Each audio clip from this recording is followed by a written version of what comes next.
Chapter 6. The Eternal Being, God. Arjun said, O Krishna G, who is the Eternal Being? What is the nature of the Eternal Being? What is calm? Who are the mortal beings? And who are divine beings? Who is the Supersoul? And how does he dwell in the body? How can you be remembered at the time of death by those who have control over their minds? O Krishna G. Definitions of Supreme Spirit, Spirit, Individual Soul. The Supreme Bhagwan said, the immutable Spirit is called Eternal Being or God. The nature, including the inherent power of cognition and desire, of God is called adatma. The creative power of God that causes manifestation of living entities is called calm. Mortal beings are called adhibit. The expansions of divine personality are called divine beings. I am the Supersoul residing inside every cell of living beings as the Supreme Controller, O Arjun. Theory of reincarnation and calm. The one who remembers me exclusively, even while leaving the body at the time of death, attains me. There is no doubt about it. Remembering whatever object one leaves the body at the end of life, one attains that object, O Arjun. Because of the constant thought of that object, one remembers that object at the end of life and achieves it. A simple method of God, realization. Therefore, always remember me and do your duty. You shall certainly attain me if your mind and intellect are ever focused on me. By contemplating on me with an unwavering mind that is disciplined by the practice of meditation, one attains the Supreme Being, O Arjun. One who meditates on the Supreme Being as the omniscient, the oldest, the controller, smaller than the smallest and bigger than the biggest, sustainer of everything, the inconceivable, self-luminous like the sun, and beyond material reality, at the time of death with steadfast mind and devotion, making the flow of bio-impulses, life forces, pran, rise up to the middle of two eyebrows, or the sixth chakra, by the power of yoga and holding there, attains the Supreme Divine Person.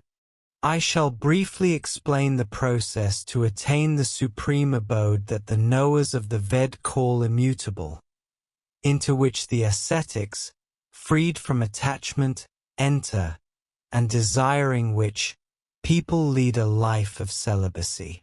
Attain salvation by meditating on God. When one leaves the physical body by controlling all the senses, focusing the mind on God, engaged in yogic practice, meditating on me and uttering Om, His sacred monosyllable sound power of eternal being, one attains the Supreme Abode. I am easily attainable, O Arjun, by that ever steadfast yogi who always thinks of me and whose mind does not go elsewhere. After attaining me, the great souls do not incur rebirth in this miserable transitory world because they have attained the highest perfection. The dwellers of all the worlds, up to and including the world of Brahma, the Creator, are subject to the miseries of repeated birth and death. But, after attaining me, O Arjun, one does not take birth again. Everything in the creation is cyclic. Those who know that the day of the Creator, Brahma, lasts 1,000 yugas, or 4.32 billion solar years, and that his night also lasts 1,000 yugas, they are the knowers of day and night. All manifestations come out of the primary material nature, Adi Prakriti, at the arrival of the day of Brahma, the creative power, and they again merge into the same at the coming of Brahma's night. The same multitude of beings comes into existence again and again at the arrival of the day of the Creator, Brahma, and are annihilated, inevitably, at the arrival of Brahma's night. There is another eternal existence, higher than the changeable material nature, Prakriti, that does not perish when all created beings perish. This is called the eternal being. This is also said to be the Supreme Abode. Those who attain my Supreme Abode do not take birth again. This Supreme Abode, O Arjun, is attainable by unswerving devotion to me, within which all beings exist and by which all this universe is pervaded. Two basic paths of departure after death. O Arjun, now I shall describe different paths departing by which, after death, the yogis do or do not come back. Passing gradually, after death, through celestial controllers of fire, light, daytime, the bright lunar fortnight, and the 6 months of the northern solstice of the sun, yogis who know the self attain Supreme Abode and do not come back to earth.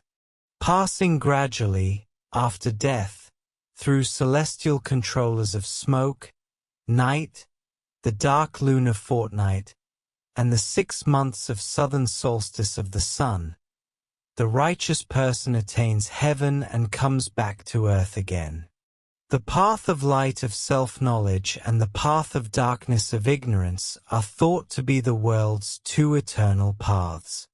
The former leads to salvation, mukti, nirvana, and the latter leads to rebirth.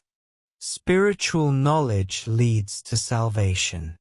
Knowing these two paths, O Arjun, a yogi is not bewildered at all. Therefore, O Arjun, be steadfast in yog, union, with me at all times. The yogi who knows all this goes beyond getting the benefits of the study of the Veds, performance of sacrifices, austerities, and charities, and attains my supreme eternal abode.